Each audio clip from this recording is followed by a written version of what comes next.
You aren't going anywhere. My sister looked me dead in the eye, tore my passport in half, and dropped it straight into the toilet bowl. As the water swirled my $6,000 and my freedom down the drain, she smirked and said, "Now you have to stay and watch my kid." I looked at my parents, waiting for them to scream, to stop her, to do something. They didn't. They stood in the doorway and laughed. In that second, I realized this wasn't a family home anymore. It was a prison, and I had to break out. I stood there watching my future swirl down the drain while the people who were supposed to love me laughed. Before I tell you what I found in my father's office that changed everything, drop a comment. What is the one thing a family member has done to you that you will never forgive? I slammed my bedroom door and shoved a chair under the handle. My hands were shaking so hard I could barely zip my suitcase. I didn't cry. I didn't collapse on the floor. I grabbed the stack of invoices on my desk, the proof of every late-night freelance graphic design gig I had worked for 2 years, and threw them into my bag. My name is Haley. I'm 24 years old. And for my entire adult life, I have been the family bank. I looked at the spreadsheet taped to my wall. $6,500. That was the number. That was the Italy fund. It wasn't gift money. It was thousands of logos designed at 3 in the morning. Thousands of skipped lunches. Thousands of times I said no to my friends so I could say yes to this one dream. And in less than 10 seconds, Brianna had flushed it all away. But as I swept my clothes into the suitcase, the real number flashed in my mind. $15,000. That was the running total of loans I had given Brianna over the years. Emergency rent money, car repairs that never happened, loans that turned into gifts the moment the check cleared. And then came last week. The memory hit me. Sharp and cold. Brianna had cornered me in the kitchen, her eyes gleaming with that predatory sweetness. She didn't ask me to babysit Mason. She asked for $6,000. She wanted a mommy makeover plastic surgery she claimed she deserved for birthing a grandchild. When I told her that money was for my trip, for my life, her face didn't fall. It hardened. That was the moment I finally understood the math of a narcissist. To Brianna, my savings weren't my property. They were a resource she hadn't tapped yet. And my refusal wasn't just a no. It was a theft. In her twisted ledger, my success was a direct insult to her struggles. She didn't destroy my passport because she needed a babysitter. She destroyed it to balance the equation. If she couldn't have the money, I couldn't have the joy. She needed to bring me back down to zero. To make sure the little sister stayed little, I snapped my suitcase shut. They thought this was about a vacation. They thought I was throwing a tantrum over a missed flight. They didn't realize that the ledger was full. I was done paying the Brianna tax. I grabbed my bag and headed for the door. I wasn't just leaving for the night. I was closing the account for good. I didn't run. Running makes you look like prey. I walked down the stairs with my bag slung over my shoulder, my boots hitting the hardwood with a steady, rhythmic thud.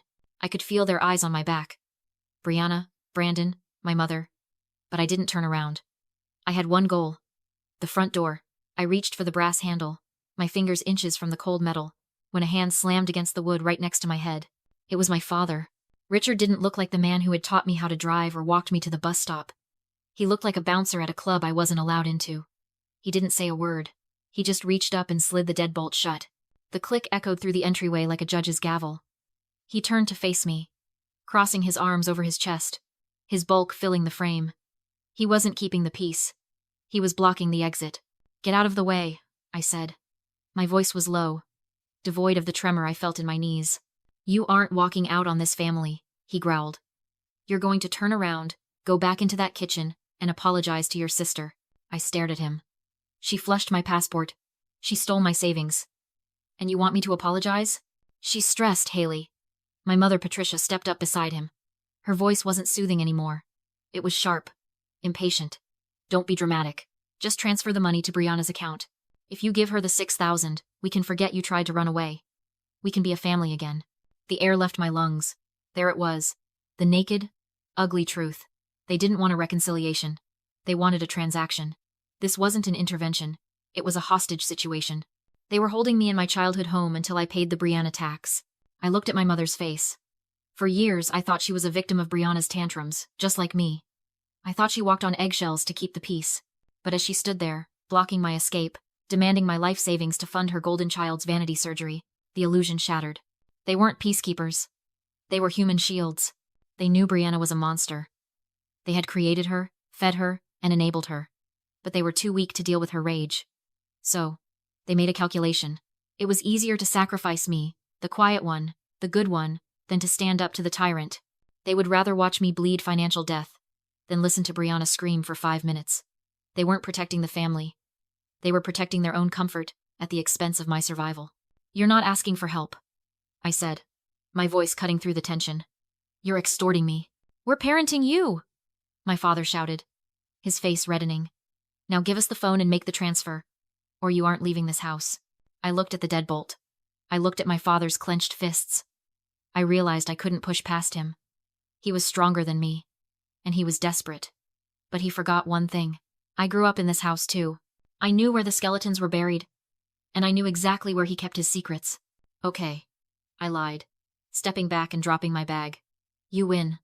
I need to use the bathroom first. Then I'll pay her." They relaxed. Just a fraction.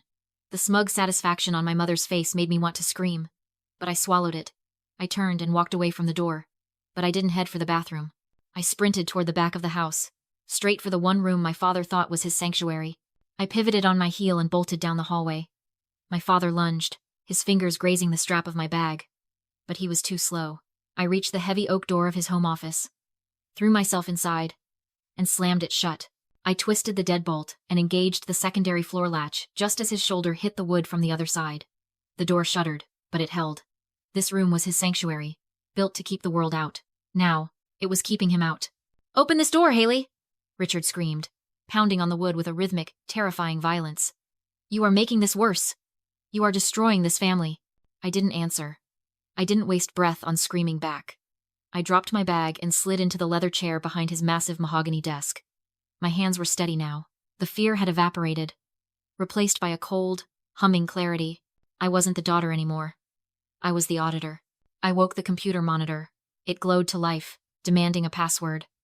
I typed it in without hesitation, my mother's birthday, followed by his favorite football jersey number. He had never changed it since I set the system up for him 5 years ago. Access granted. While they screamed and kicked at the door, vibrating the floorboards beneath my feet, I navigated straight to the family cloud server. I wasn't just looking for a way out. I was looking for the ammunition I knew was buried here. My father was a hoarder of digital documents. He kept records of everything, convinced he was the master of his domain. First, the security system. I pulled up the timeline from 20 minutes ago. There it was. The high-definition footage of the hallway. Brianna tearing the passport. The smirk. The flush. Then, the footage of the living room. My father blocking the door. My mother demanding the transfer. It was all there: extortion, false imprisonment, destruction of property. I downloaded the clips to my phone and emailed a backup copy to a secure server. But I wasn't done. I knew there was something else. For months, I had noticed odd letters arriving from banks I didn't recognize. Letters my mother would snatch from the mailbox and hide in her purse. I opened the folder labeled Finances and clicked through the subfolders until I found one simply named B. I opened the first PDF. It was a credit card statement. The balance was $15,000. The cardholder's name was Brandon, Brianna's husband. But the billing address wasn't their apartment. It was a P.O. box in my father's name. I opened the next one. Another card. $12,000. Another. $18,000. The total debt was nearly $45,000. I stared at the screen, the blue light reflecting in my eyes. This wasn't just Brianna being bad with money. This was identity theft. She had opened secret credit cards in her husband's name to fund her lifestyle. And my parents weren't just ignoring it, they were facilitating it. They were receiving the statements, hiding the mail, and helping her make the minimum payments from their retirement accounts to keep Brandon from finding out. The realization hit me with the force of a physical blow. They weren't just shielding her from consequences. They were active accomplices in financial fraud. They were willing to let Brandon's credit score implode, willing to let him drown in debt he didn't create, just to keep their golden child happy. It was the ultimate expression of the enabler's guilt. They had become criminals to avoid the discomfort of holding her accountable. Outside, the pounding stopped. "Haley." My mother's voice came through the wood, tremulous and weeping. "Please. We just want to help you. Don't do anything you can't take back." "I'm not doing anything," I whispered to the empty room. "I'm just forwarding the mail." I compiled the credit card statements into a single PDF dossier.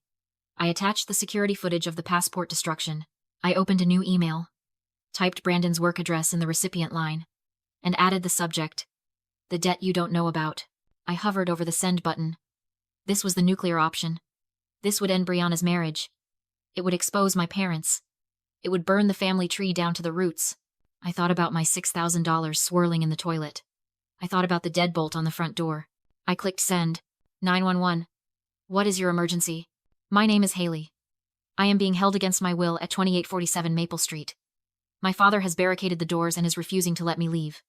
I am in immediate danger. I didn't wait for the operator's questions.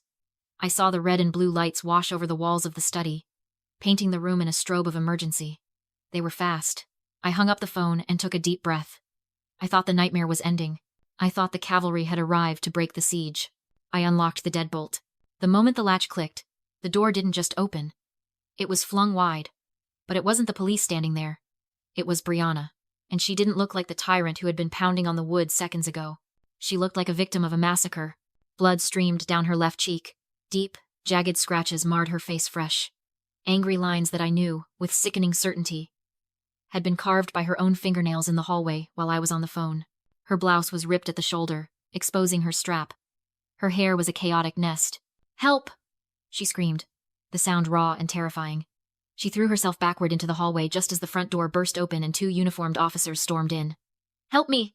She went crazy.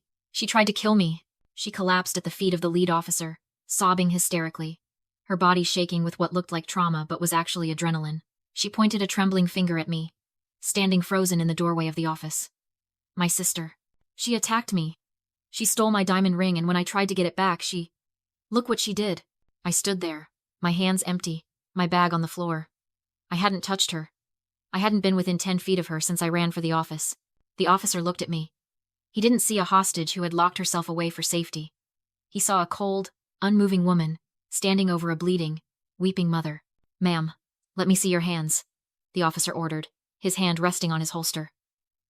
"I didn't touch her," I said, my voice calm but tight with shock. "She did that to herself. She's lying." "She's not lying." My mother's wail pierced the air. Patricia rushed forward from the kitchen, dropping to her knees to wrap her arms around Brianna, cradling the monster she had created. She looked up at the officer with tears in her eyes, tears for the wrong daughter. Haley just snapped. "Officer. She's been unstable for weeks. She was demanding money from us, and when we said no, she lost it. We tried to keep her in the office to calm her down until you got here." I looked at my father. Richard stood by the door, his face a mask of sorrowful regret. He nodded slowly. "It's true. We were trying to protect her from herself. We didn't want to call you. But she got violent. It was a masterclass in betrayal. They weren't just lying. They were rewriting reality in real time. They were willing to send me to jail, to give me a criminal record, to destroy my entire future, just to protect Brianna from the consequences of her own tantrums. They had chosen their side. And it wasn't the side of truth. It was the side of least resistance. The officer spun me around. Cold metal bit into my wrists. "You are being detained for domestic assault." I felt the handcuffs click shut. The sound was final. Suffocating. The physical weight of them dragged my arms down, pulling my shoulders forward. I was being arrested in the home I grew up in, framed by the people who raised me. "You have the right to remain silent," the officer recited, pushing me toward the door. As they marched me past the huddle of my family, Brianna looked up from her theatrical sobbing. She buried her face in my mother's shoulder, pretending to hide her pain. But she turned just enough so only I could see her. The tears stopped instantly. The fear vanished. And there it was again, that slow, toxic smirk. "I win," her eyes said. "You tried to fight the golden child, and now you're going to lose everything." The injustice burned in my throat like bile. They had stolen my money, destroyed my property, held me hostage, and now they were framing me for a felony. It looked like the end. It looked like the villain had won. But Brianna forgot one thing. She forgot that I wasn't just the sister she bullied. I was the one who set up the Wi-Fi. I was the one who installed the apps. And I knew exactly what the little blinking eye in the corner of the ceiling had seen. I kept my voice steady as Brianna screamed and my mother begged. "Officer, my phone is in my back pocket. Unlock it." The Blue Shield app auto-uploaded everything. He hesitated, then pulled out my phone, unlocked it, and pressed play. In silence, we all listened. My father threatening me, blocking the door. Brianna clawing her own face before pretending I attacked her. The officer removed my cuffs and turned on her instead. Brianna shrieked. The footage was fake, but he arrested her for filing a false report and destroying federal property. That was when Brandon rushed in not to save her, but to confront my father with proof she had stolen his identity and opened credit cards in his name. He told Richard he was pressing charges, taking Mason, and filing for divorce. My parents stared at me, furious and helpless. My father snapped that I was homeless, but I just laughed. I handed him the deed paperwork he had put me on the house title years ago when his credit was wrecked. I now owned half and was forcing a court-ordered sale unless they paid me $50,000 in 30 days. They didn't have it. 6 months later, I was eating gelato in Rome when the deposit hit my phone, $62,450. Brianna had pled to probation, Brandon got custody, and my parents lost their home and now lived crammed into an apartment with her. I took a selfie, sent it to the family chat with the caption, "Worth the wait," and blocked them all. For the first time, I felt free. Family isn't sacrifice without return. Peace comes from walking away and winning.